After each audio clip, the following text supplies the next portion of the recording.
When people look at you, they should see a believer who remains consistent even when the community around them is falling apart.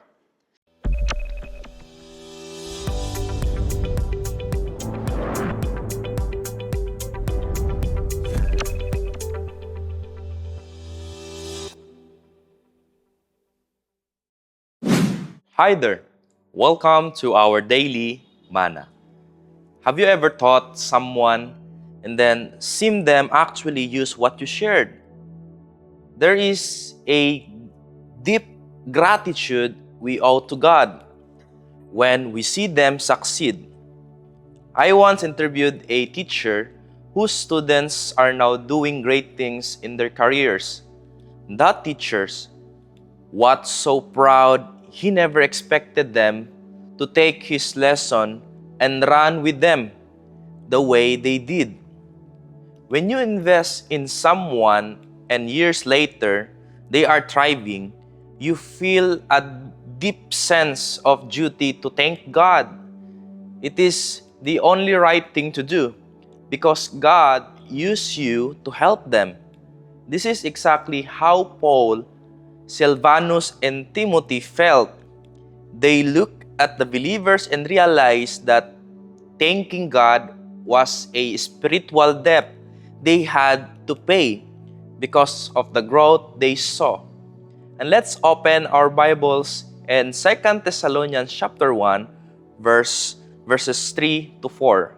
The word of the Lord says, "We ought always to give you thanks to God for you, brethren, as is only fitting because your faith is greatly enlarged, and the love of each one of you toward one another grows ever greater.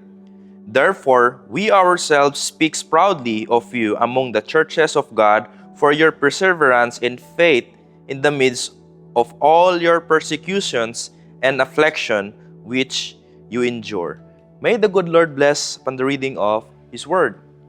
Before we go into our passage, I will give you a short background so that we can understand the context behind this letter of the Apostle Paul.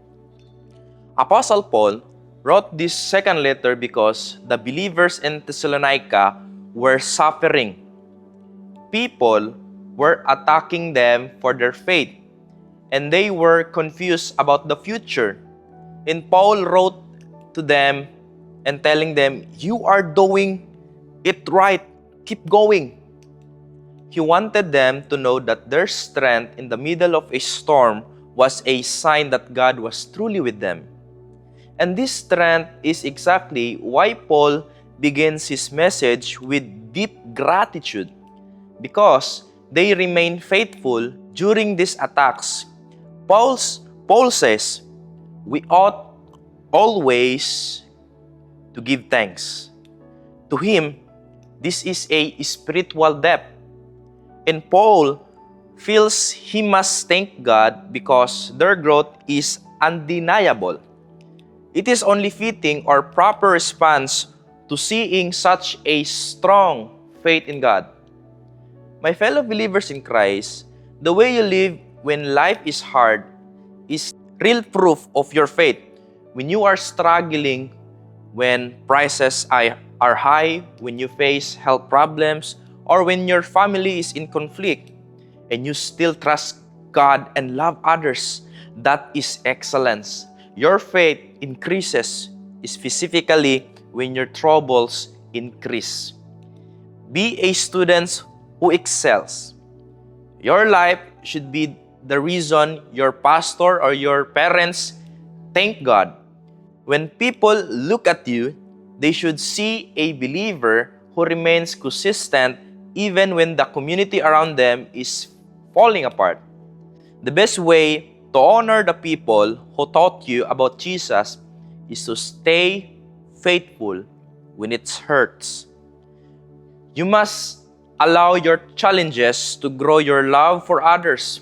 And often, when people suffer, they become selfish and focus only on their own pain. However, the Thessalonians did the opposite.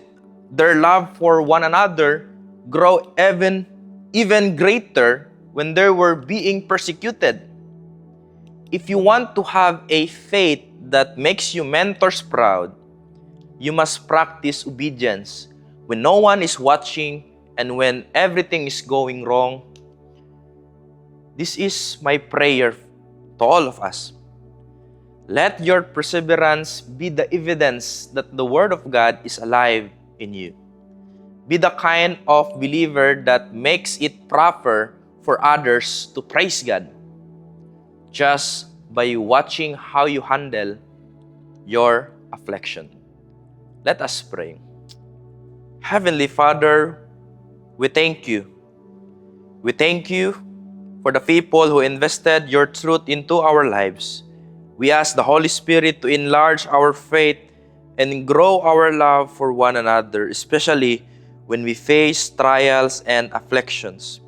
May our perseverance brings honor to the name of Jesus Christ as our lives become a living testimony of your power. Lord, we entrust this to you. In Jesus' name we pray. Amen and amen. The Lord bless you.